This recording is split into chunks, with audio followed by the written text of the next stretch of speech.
Ladies and gentlemen, Justin Hawkins.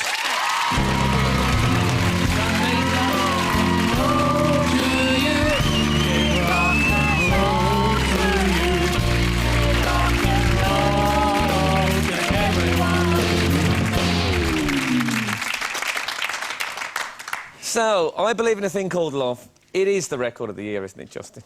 I think our seasonal single is going to be the record of the year. Yeah, you've brought out a Christmas single, which is, it's something that people don't really do anymore, proper rock bands. Slade done it, didn't they? Yeah, but that was 30 years ago. It's a thing that people always say about, and you're probably slightly sick of hearing it, but this thing about that people don't feel you take the music seriously enough, and you seem to be just pissing about. Well, yeah, there are folk in bands who kind of take themselves really seriously. They climb right up their own arseholes and they become really dour folk who make tepid music, and that's not what we want to do. We want to sort of divide people and be bombastic and kind of be right in your face and have as much fun as possible doing it. Yeah. Well, it works. Yeah, on one level it works. Well, I'll be honest with you. I went through, like, 3 stages with The Darkness. When I first saw you we've got a picture of the band with you in a cat suit there. They always call it a zany cat suit, don't they? I mean, is there such a thing as a normal cat suit? Yeah, a nice conservative cat suit. Just keeping it simple, yeah. Just a black cat suit, open chest, obviously. But I thought, this must be like a bit of a shawaddy-waddy type band, you know what I mean? I think we're more like Mud. Yeah. But then I heard the album and I thought, actually, this has got, like, proper good rock songs on it, well-written and all that kind of stuff. I think if you look beyond the outfit... Yeah. But then I saw you live and it all fell into place, just. Yeah. Now, there's quite a story behind the album, because I understand at first nobody wanted to bring it out. They wouldn't, to use coin a phrase, they wouldn't have touched us with yours or whatever, you know, everyone in the industry has known about us since day one. My barge pole. Yeah, sorry. Your proverbial shitty stick. Yeah. I think you've got me mixed up with Billy Bob Thornton. I don't know where I'm going. Yeah, no, everybody in the music trade has known about us since day one. And everyone ignored us or ridiculed us or a bit of both. And so we just sort of cracked on and kept doing what some people lovingly term as cock rock. Yeah. I think it was peacock rock. You know? And yeah, it sort of got to the point where we had to make our own album, and so we had to pay for it and record it really quickly and just get it out. But it's a massive risk, isn't it, to pay for your own album? Well, we saw it as a valuable investment, really, because we recognised that what we were doing was important. On one, whether you think we're taking the piss, right, or not, you know, it's we always believed in it, so it's kind of didn't seem like that much of a sacrifice, really. Yeah, well, now, I understand that your job at the time was you wrote jingles for adverts and things. Yeah, that's how we funded it. I mean, I did IKEA, Mars Bars, Tango, HSBC, Pop Stars, the first series. Now, I've got the IKEA jingle that you wrote. Are you singing on this as well? This is the schlomping one. Yeah. You are? Yeah. Oh, OK. Well, this is the IKEA schlomping advert. Schlomping is for you. Schlomping is for me. When I slump, I can be at one with the gravity. It takes the heat off my spine, and the pleasure is all mine. A little less rigidity, a little more incline. Starts with an S, ends in a D. When we slump, we can be at one with the gravity.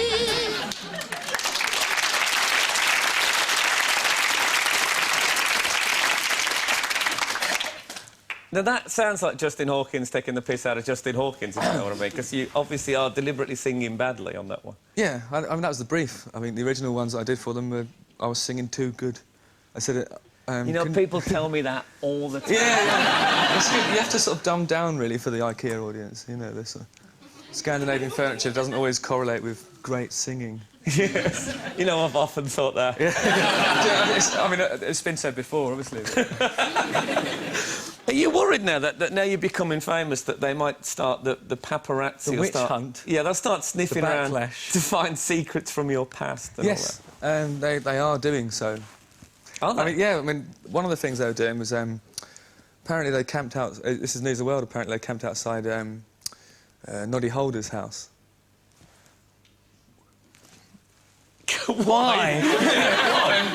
Because you know they understand that I had a relationship with his daughter, right? And might have kissed her in a pub 6 years ago, but that's the extent of the story, and it's kind of. Why can't... If they want to know something, why can't they come to me? That's the thing, you know. Wow. Because I'd rather find it second-hand and then sensationalise it. I mean, my cancer scare... Oh, yeah. Whoa. Throat cancer. Imagine my horror when I discovered I had throat cancer. By reading The Star, you know. It's a terrible way to break it to someone. I just give it to me straight. All right, you'll get it first thing in the morning. Through your letterbox. So you didn't have sex with Noddy, oldest daughter? No. That would have been taking that 70s thing a bit too far. I think it would have been the wedding of the year, though. Oh, it would have been a fantastic... Imagine the glam rock extravaganza. We have a picture of you in sporting attire, playing in the soccer sixes. There you go. Uh-huh. So how did you get on in that? We beat One True Voice, and they had... What a fabulous image.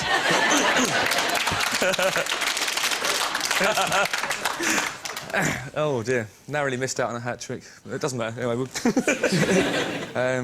Blue were unbeatable. No one had scored against them until they met us in the quarter-finals. And I think we were losing 5-0 or something, and I got one. And you could hear a pin drop in St James's Park. It was like an away goal in a European match or something. Yeah. And so I took that opportunity to take my shirt off, swing it round, and sort of really give it some. And then all these 13-year-old girls are going, wanker! So, quite a moving experience, really. I couldn't really fault them on it, though, to be honest. Anyway, you have a Christmas single out. People used to call us a panto band, which we... Yeah. So the way to hit back is a Christmas single. Yeah, not only that, but what is it called, Justin? Well, it's Christmas time. Don't let the bells end. This is a joyous thing.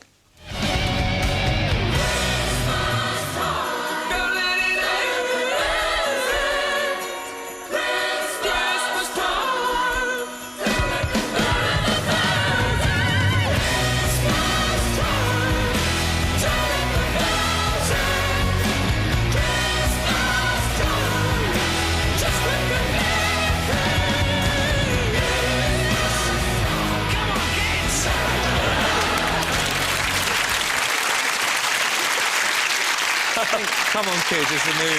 It's Christmas. It is, Come yeah. on, kids is the catchphrase now, isn't it? And when does that... Is that out now? No, it's out on the 15th. OK. December. So, are you now at the stage of what they call the difficult second album? When a band brings out this big hit album and then you think, shit, now we've got to do another one. How's that going? I think difficult is probably the understatement of the millennium so far. Thank you very much.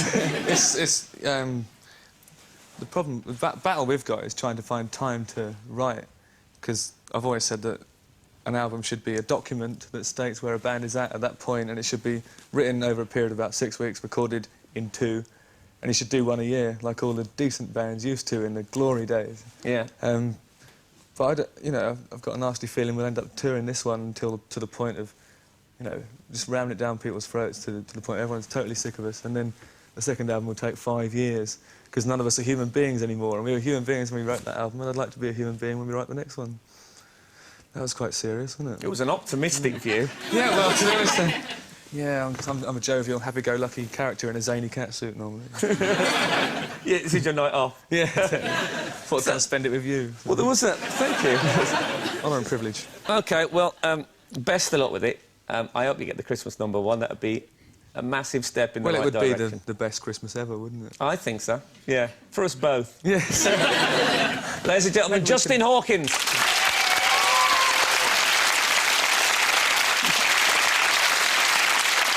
I'll be with teenage singing